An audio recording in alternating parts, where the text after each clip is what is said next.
I am now joined by Ian Bond, who is a director of foreign policy at the Center for European Reform, and he joins us live from London. Thank you so much, sir, for joining us here on the program.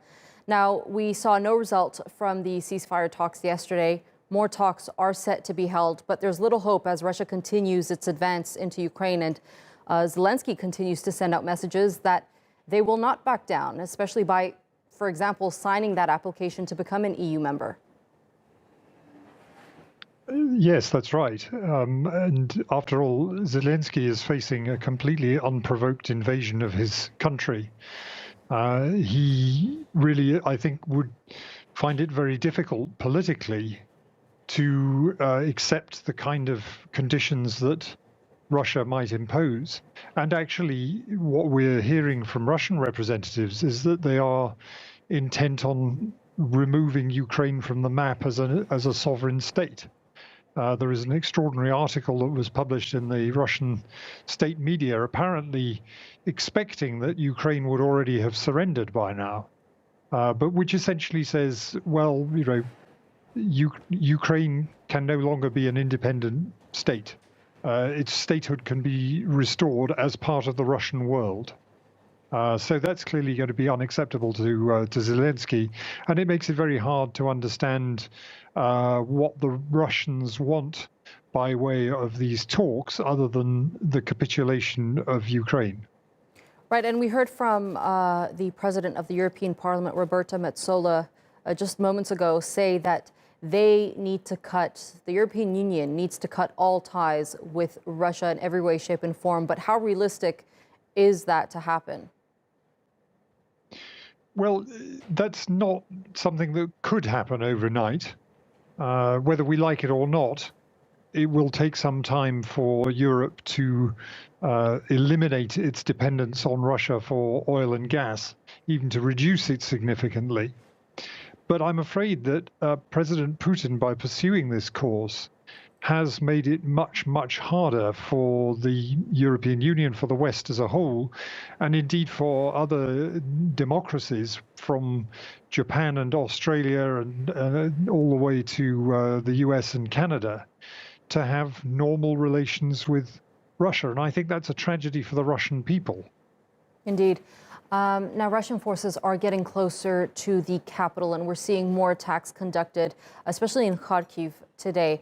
What do you think the end game here for Putin is? Do you think that he'll stop attacking once he takes control of Kiev and somewhat forms a puppet government?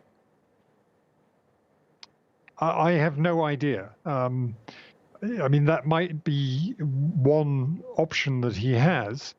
Equally, if he is serious in saying that Ukraine has no right to exist as an independent country, then, having reached Kiev, there's still a lot of Ukraine to the west of that.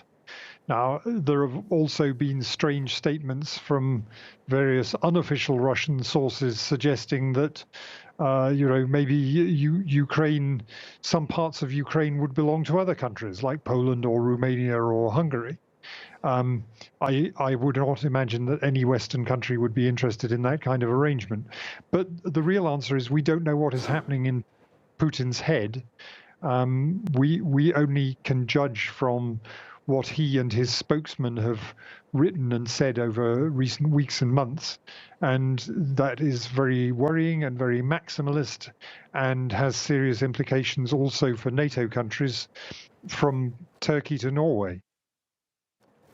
All right, we've been listening to the High Representative of the EU for Foreign Affairs and Security Policy, Josep Borrell, speaking there at the European Parliament's special session to debate its response to the recent Russian attacks on Ukraine. Let me bring back in Ian Bond, who is the Director of Foreign Policy at the Center for European Reform. Ian, let's just continue where we left off. I mean, what I gather from Borrell's statements is that the EU is at a make it or break it moment, and they're determined to put more and more pressure on Russia.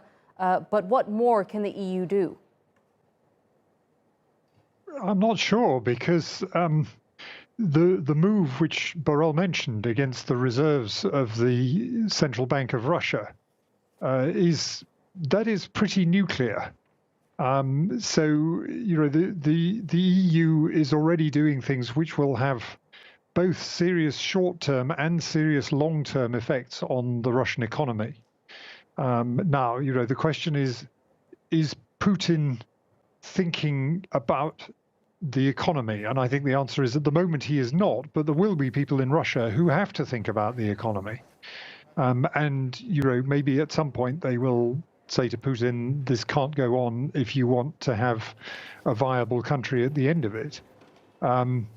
The big things that the EU has yet to do and will need to do over time are in the area of reducing its dependence on Russian oil and gas, but particularly gas, because so much of that comes through pipelines from Russia.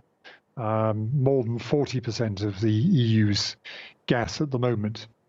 So that is the way in which, in the long term, you starve Russia of revenues. At the moment, every euro that's spent on Russian oil or gas, some of that goes into the Russian state budget and is spent on the kinds of weapons that are now being used against the civilian areas of Ukraine.